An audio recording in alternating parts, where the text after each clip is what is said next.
Control कर सकते हैं, बिकॉज ये भी एक बहुत कॉमन प्रॉब्लम है आज की डेट में, राइट। कल जयराज सर ने जिस टॉपिक पे बात किया था लाइफ स्टाइल के ऊपर, कैसे हमारी बॉडी में बीमारियां पैदा होती हैं, है ना, कैसे बॉडी रिएक्ट करती है हमारी बॉडी में खाने को लेकर, बहुत सारा उन्होंने। एक चीज मुझे बहुत अच्छी लगी कल के सेशन में, कि कभी भी डॉक्टर ये नहीं बोलता कि आपकी बॉडी को डिसिप्लिन की कमी हो गई है, किसी मेडिसिन की कमी हो गई है, इसीलिए ये आपको प्रॉब्लम आ गई है, राइट। हमेशा किसी ना किसी न्यूट्रिएंट्स की वजह से जब बॉडी में कमी होती है किसी न्यूट्रिएंट की, तब कोई ना कोई प्रॉब्लम जन्म लेती है, राइट। सो आज हम बात करेंगे यूरिक एसिड के बारे में। बहुत सारे लोग गांव में इसको यूरिया भी बोलते हैं कि यूरिया हो गया, राइट, उनकी शॉर्ट लैंग्वेज में, बट इसका प्रॉपर नेम है यूरिक एसिड।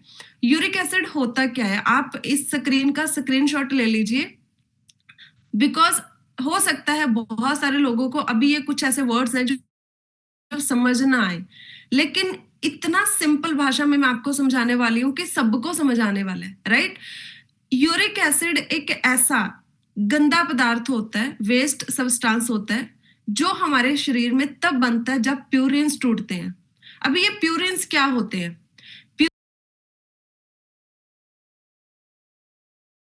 प्यूरिन नेचुरली बनाता है, या कुछ खानों में, कुछ फूड्स में, है ना, कुछ ऐसे खाने वाली चीजों में प्यूरिन्स होते हैं जिस वजह से हमारी बॉडी में यूरिक एसिड जन्म लेता है, राइट। प्यूरिन्स कौन कौन से फूड आइटम्स में होता है? जैसे दालों में, बीन्स में, मशरूम में, पालक में, रेड मीट में, ऑर्गन मीट में और शराब में। ज्यादातर बियर में बहुत ज्यादा प्यूरिन्स होते हैं, राइट, जिस वजह से बॉडी में यूरिक एसिड जन्म लेता है। अभी समझ आ गया सबको?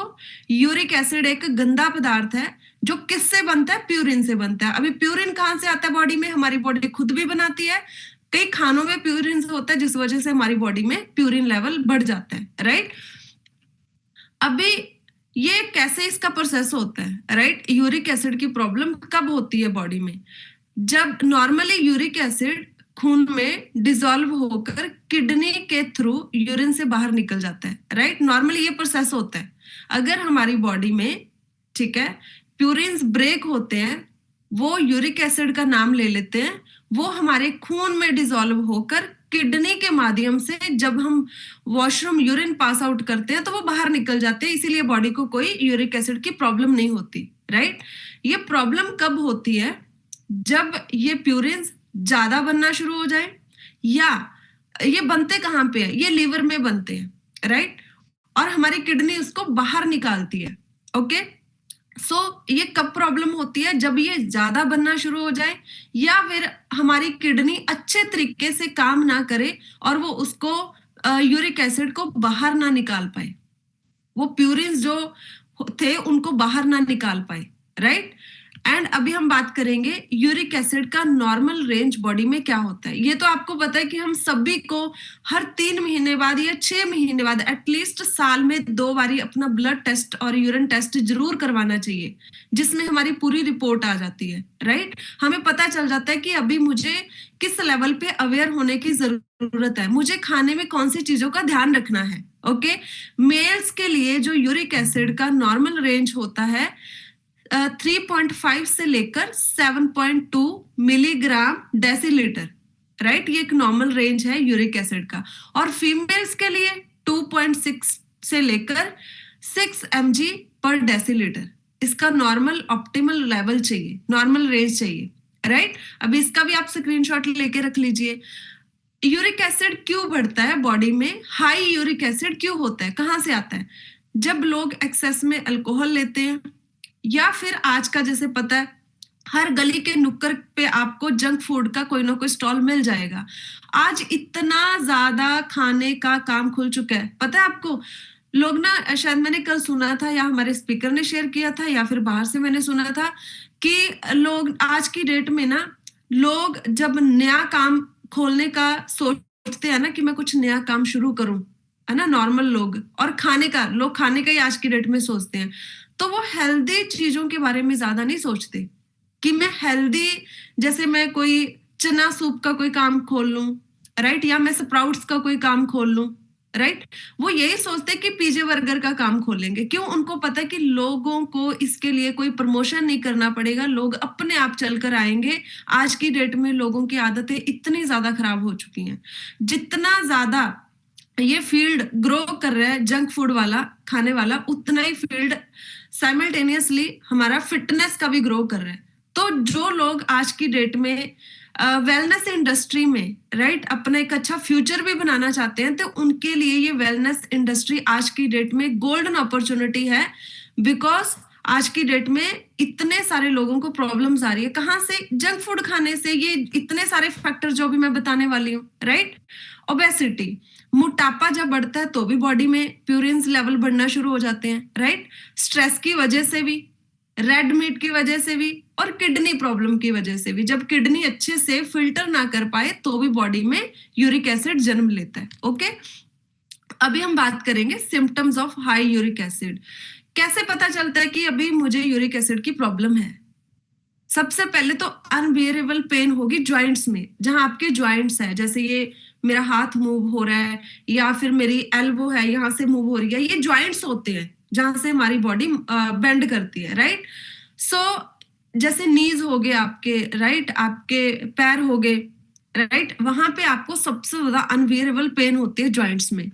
दूसरा, इन्फ्लेमेशन, सोज आने लग जाती है, स्वेलिंग होने लग जाती है ज्वाइंट्स में। ओके, तीसरा सिम्टम क्या है? जॉइंट्स की जो मूवमेंट है ना वो थोड़ी कम हो जाती है, फ्लेक्सिबिलिटी कम हो जाती है, अच्छे से वो मूव नहीं होता है, राइट? जॉइंट्स। एंड चौथा रीजन क्या है? हमारा जो पैर का अंगूठा होता है ना, बिग टो होता है ना, वहां पे इन्फ्लेमेशन होने लग जाती है, पेन होने लग जाती है बहुत ज्यादा। ओके, एंड इसके बाद हमारे लोअर एब्डोमेन में पेन होने लग जाती है, बिकॉज किडनी स्टोन बनना शुरू हो जाता है जब किडनी अच्छे से प्यूरिन्स को फिल्टर नहीं कर पाती है। ओके, तब हमारी किडनी में इतनी ज्यादा अनबियरेबल पेन होती है। ये कुछ सिम्टम्स हैं। जैसे कल जयरा सर ने बोला था कि कोई भी बीमारी अचानक नहीं आती। ऐसा नहीं था कि सुबह उठे मुझे बीपी हो गया, सुबह उठे तो हमें शुगर की प्रॉब्लम हो गई, डायबिटीज हो गया, राइट? ऐसा कभी नहीं होता। कोई भी प्रॉब्लम है वो कुछ समय से, कुछ सालों से, कुछ महीनों से बॉडी में जन्म ले रही होती है। जब उसका लिमिट क्रॉस हो जाता है तो किसी पेन के माध्यम से ऐसा कुछ सिम्टम आपको देती है, तो ही आपको पता चलता है, राइट? इसीलिए अगर आप टेस्ट करवाते रहोगे रेगुलर तो आपको पता चलता रहेगा कि मेरी बॉडी की कंडीशन क्या है। ओके, तो आप उसके हिसाब से अपना ध्यान रख सकते हो। और ये जो कॉमन सिम्टम्स मैंने बताए, इस सीजन में, विंटर के सीजन में, ये पेन 2 गुना, 3 गुना, 4 गुना ज्यादा हो जाती है। एक्चुअली ये हड्डियों की प्रॉब्लम है, मैं आपको बता देती हूँ, ये बोन्स के रिलेटेड प्रॉब्लम है। ओके, सो इस सीजन में ये इतनी ज्यादा बढ़ जाती है, लोगों को लगता है कि पता नहीं अचानक से इतना पेन कैसे आना शुरू हो गया, राइट? बिकॉज सर्दियों में भी कुछ ऐसे सब्जियां होती हैं या कुछ ऐसे फूड आइटम्स होते हैं जिनमें प्यूरिन लेवल बहुत ज्यादा होता है, जिस वजह से ये प्रॉब्लम और ज्यादा बढ़ जाती है। ओके, एंड इसके बाद foods to avoid in high uric acid. कौन से फूड आइटम्स है जो हमने अवॉइड करनी है यूरिक एसिड के केस में? हाई प्यूरिन फूड सबसे खतरनाक कौन से होते हैं? Red meat, right?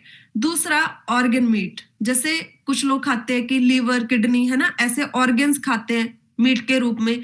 Sea food and fish fry, आपने देखा कि नॉन वेज में काफी ज्यादा होता है प्यूरिन लेवल, राइट? जिस वजह से बॉडी में यूरिक एसिड जन्म लेता है। तो आपने, ऐसा नहीं है कि जिन लोगों ने ये खाना है, जो लोग खाते हैं वो खाइए, लेकिन एक लिमिट में खाइए। पहले अपनी बॉडी की कंडीशन देखिए, राइट? पहले अपनी बॉडी की कंडीशन देखिए, उस हिसाब से कितना आप खा सकते हैं, उस हिसाब से आप अपने खाने को मैनेज करना है। एंड ये आपको कौन बताएगा? नहीं खाना, खाना है, कितनी क्वांटिटी में खाना है, ये आपका पर्सनल कोच आपको बताएगा, राइट? आपने हमेशा, इस सेशन में आपको कुछ भी बताया जाता है वो जरूर आपने सुनना है, लेकिन एट द एंड आपने अपने कोच की सुननी है, बिकॉज कोच को आपकी कंडीशंस पता है, आपका मेटाबॉलिज्म किस तरीके से काम कर रहा है, आपकी एज कितनी, आपकी हाइट कितनी, आपको कौन कौन सी प्रॉब्लम्स है, आपको कितना वेट चाहिए, कौन सी चीजें अवॉइड करनी है। आपका पर्सनल कोच ही आपको अच्छे तरीके से गाइड कर सकता है, राइट? यहाँ पे एक आपको कॉमन नॉलेज शेयर की जाती है। Okay, foods to avoid in high uric acid, और कौन से फूड्स हैं? जैसे प्रोटीन ओवरलोडेड।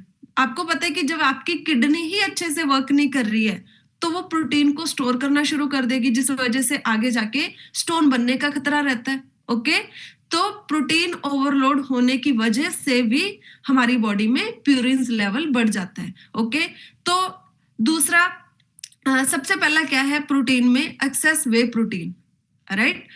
जैसे बहुत ज्यादा लोग जिम जाते हैं, बहुत सारे लोग, तो वो एक्सेस में वे प्रोटीन लेना शुरू कर देते हैं। क्यों?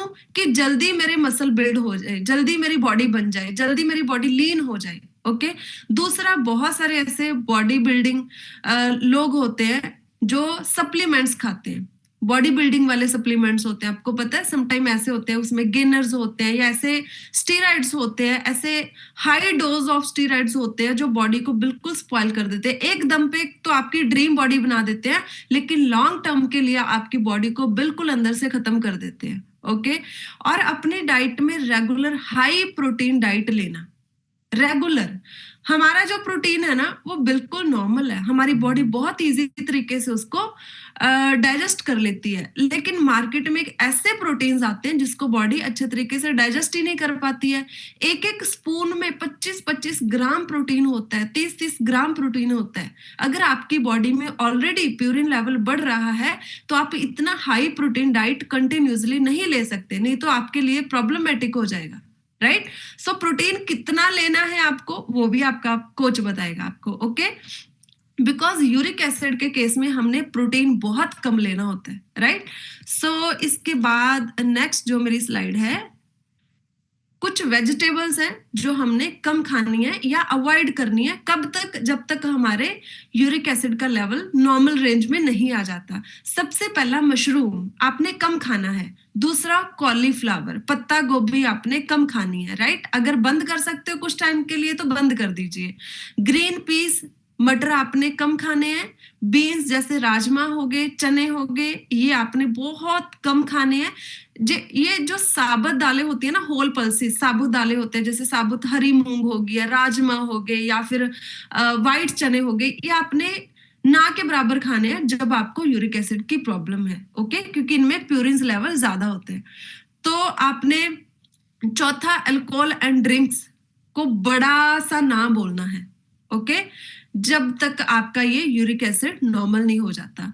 तो सबसे पहला बियर, ये सबसे ज्यादा यूरिक एसिड बढ़ाती है बिकॉज इसमें प्यूरिन लेवल बहुत ज्यादा होता है। हार्ड ड्रिंक्स होगी, हार्ड ड्रिंक्स जो अल्कोहल होता है, राइट। एंड इसके बाद शुगरी कोल्ड ड्रिंक्स हो गए, मार्केट में इतने ज्यादा, उसमें पता है आपको एक फ्लेवर होता है, एक शुगर होती है और कुछ होता ही नहीं है, right. End packet fruit juices जो होते हैं, जैसे बहुत सारे पैकेट में फ्रूटी आ गई, ऐसे जो फ्रूट जूसेस होते हैं, रियल का जूस होता है, ये सारे क्या है आपकी बॉडी में प्यूरिन लेवल बढ़ाते हैं, बिकॉज शुगर भी बहुत ज्यादा प्यूरिन लेवल बढ़ाती है। ओके, एंड पांचवा है junk food and processed food. Junk food में जैसे बेकरी आइटम्स, अभी बेकरी आइटम्स क्यों अवॉइड होती हैं? सबसे पहले तो उसमें बहुत ज्यादा मैदा ऐड होता है, राइट। सो मैदे से भी प्यूरिन लेवल बढ़ता है। दूसरा, उनमें चीनी होती है, चीनी से भी प्यूरिन लेवल बढ़ता है। एंड इसके बाद आगे स्लाइड में बात करेंगे और भी बेकरी आइटम्स से कुछ ऐसी चीजें होती हैं जिस वजह से प्यूरिन लेवल बढ़ता है। ओके, दूसरे पे जैसे पिज्जा हो गया, बर्गर हो गया, समोसा हो गया, कचौरी होगी, एंड चिप्स हो गए, नमकीन, व्हाइट शुगर में सबसे ज्यादा प्यूरिन लेवल होता है, जिस वजह से यूरिक एसिड बढ़ता है। तो आप सारी स्लाइड्स का साथ साथ में स्क्रीनशॉट लेते जाइए, ये आपके बहुत काम आने वाली हैं। एंड सिक्स्थ है ऑयल्स एंड कुकिंग स्टाइल। सबसे ज्यादा डीप फ्राइड जो फूड होता है ना, उससे बहुत ज्यादा, जैसे समोसे हो गए है ना, ये डीप फ्राई है, कचौरी हो गई डीप फ्राई है, छोले भटूरे हो गए, भटूरे डीप फ्राइड है।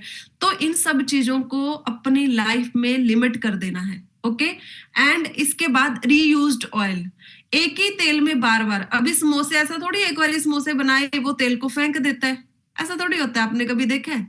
ऐसे तो वो घाटे में चला जाएगा, फिर आपको 10, 15, 20 रुपए का समोसा कैसे मिल जाएगा? ओके, एक ही तेल में बार बार उसको बनाया जाता है। वो रीयूज्ड जो ऑयल होता है ना, उससे भी यूरिक एसिड बॉडी में बढ़ता है। ओके, तो बेस्ट कुकिंग ऑयल कौन सा है? वेस्टिस का राइस ब्रान ऑयल है, जबरदस्त है। ओके, सो आप इसको अपने कुकिंग ऑयल में यूज कीजिए। एंड इसके बाद है पानी। पानी सबसे ज्यादा जरूरी है। अभी मैंने आपको बताया था फ्राइड, सो बेकरी आइटम्स जो होती हैं उसमें जो ऑयल यूज होता है, राइट, वैसे तो बेक की जाती है लेकिन फिर भी उसमें जो ऑयल यूज होता है वो बहुत लो क्वालिटी का यूज होता है, इस वजह से भी बॉडी में यूरिक एसिड बढ़ता है।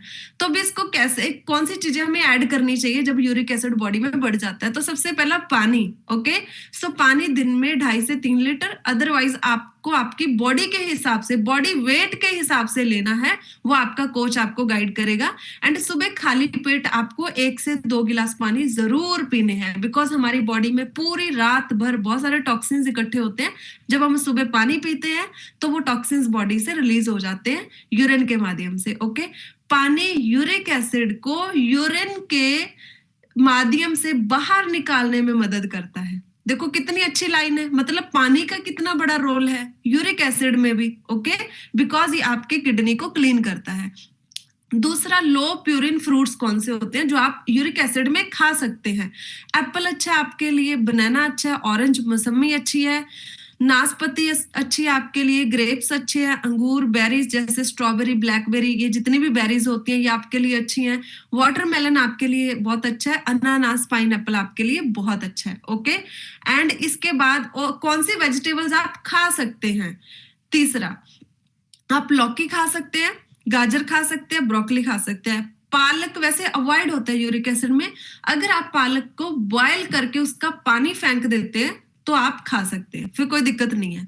अनियन आप खा सकते हैं, गार्लिक आप खा सकते हैं, कैबेज आप खा सकते हैं, टोमेटो आप खा सकते हैं।